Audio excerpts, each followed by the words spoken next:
All right, so today what we are doing is we are looking at factoring quadratics, where we have it in standard form, ax squared plus bx plus c, but in this case, our a is actually bigger than 1. So we have a leading coefficient in front of the x squared term. So we have a method for factoring these, and we call it slide, divide, bottoms up.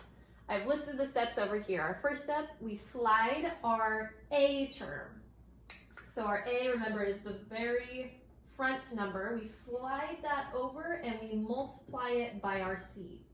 When we slide it over, we actually get rid of it. So for the 4 moves over here, so we don't have that term anymore. We only have the x squared minus 8x, and we have to multiply these two. So 4 times a positive 3 is a positive 12. Our second step is we want to now just factor like normal. So last module or last section, we learned how to factor this. This time we don't have an a in front of our x squared term. So this turns into a problem that we know how to do. So remember, we need to create our little x over here. We want to put our c on the top. We want to find two numbers that multiply to be 12. And we put our b on the bottom, negative 8. And we want to find two numbers that have to add to negative 8. So in order to do that, we want to look at, okay, what are the factors of 12?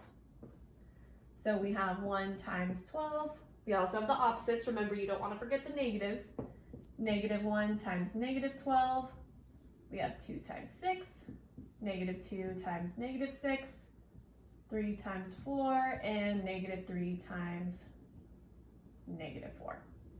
Now that we have all of our factors listed, what we want to do is we want to look at the sums. So what are the sums? If we add 1 and 12, 1 plus 12 is 13. What we're doing is we're looking for the two that add up to negative 8, right? Negative 1 plus negative 12 is negative 13. Positive 2 plus positive 6 is positive 8. Negative 2 plus negative 6 is negative 8. So that is what we were looking for. That means we are done. We don't have to continue on after that. Our two factors are negative 2 and negative 6. Again, let's just check. Does negative 2 times negative 6 equal 12? Yes, because a negative times a negative is a positive. Does negative 2 plus negative 6 equal negative 8? Yes, that checks out as well, right?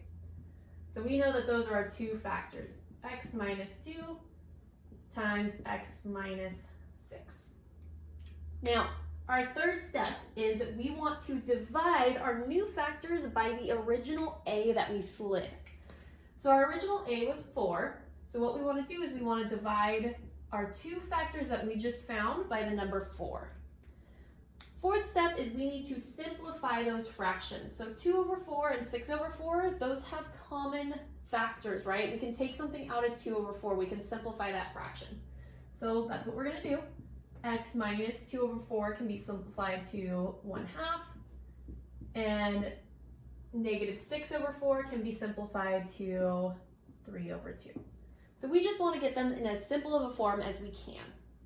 Now, the very last step, we are almost done, is bottoms up. So anything that we have on the bottom of a fraction, we don't want it there.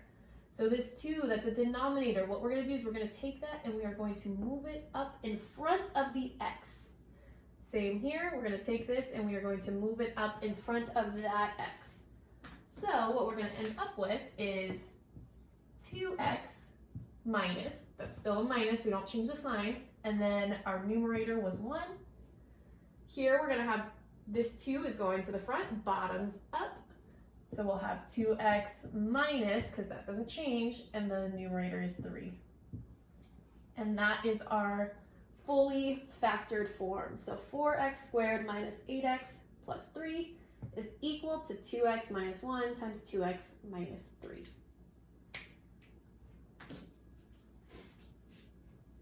All right, let's take a look at one more example.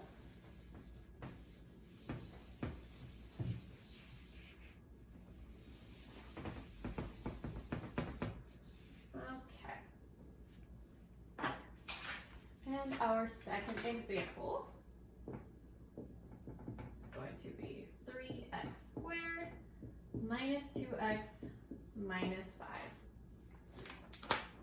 Again, our very first step is we want to slide. So we take our a and we slide it to the end. That means we get rid of that 3. It's no longer in front now. It's going to be just x squared minus 2x. We never change that middle term. And then now, since we took that 3 and slid it, we have to multiply those two numbers. So 3 times a negative 5. Don't forget the sign in front. 3 times negative 5 is negative 15. Now we want to factor that just like normal, what we learned last section. Negative 15 goes on the top. We want to find two numbers that multiply to be that. And negative 2, our b, goes on the bottom. We want to find two numbers that add to be that. So let's look at the factors of negative 15. Well, we have 1 times negative 15, or the opposite, right? Negative 1 times positive 15. 3 times negative 5, and negative 3 times positive 5. And those are our only factors. So again, what we want to do, we want to look at the sums. If I add these two, 1 plus a negative 15 is a negative 14, running out of space, sorry about that. Negative 1 plus 15 is a positive 14. 3 plus negative 5 is a negative 2, and that is where we can stop because that's what we were looking for, right? So our two terms are, our factors are 3 and negative 5. So 3 and negative 5. Again, let's check it. Does 3 times negative 5 equal negative 15? Yes.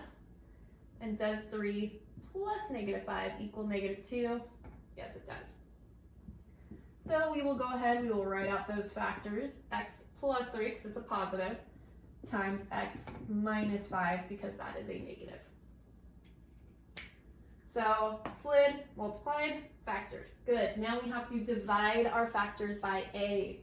So we want to take these and we want to divide them by our original a, which was 3. So that divided by 3 and that divided by 3. Now we got to simplify. So let's look at our fractions, see if we can simplify them any. X 3 divided by 3 is just 1, right? So we're going to change that to a 1. And 5 over 3 we cannot simplify, so we will leave it as negative 5/3. Final step is we want to take our bottoms and move them up, right? Bottoms up. This one does not have a bottom. It's not a fraction, so we leave it. This one has the 3 as the denominator, so we're going to move that up in front of the x. And we will end up with x plus 1. Again, we don't change that one because it didn't have a denominator.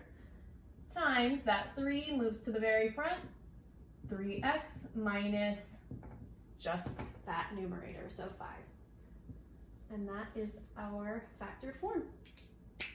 So 3x squared minus 2x minus 5 is equal to x plus 1 times 3x minus 5.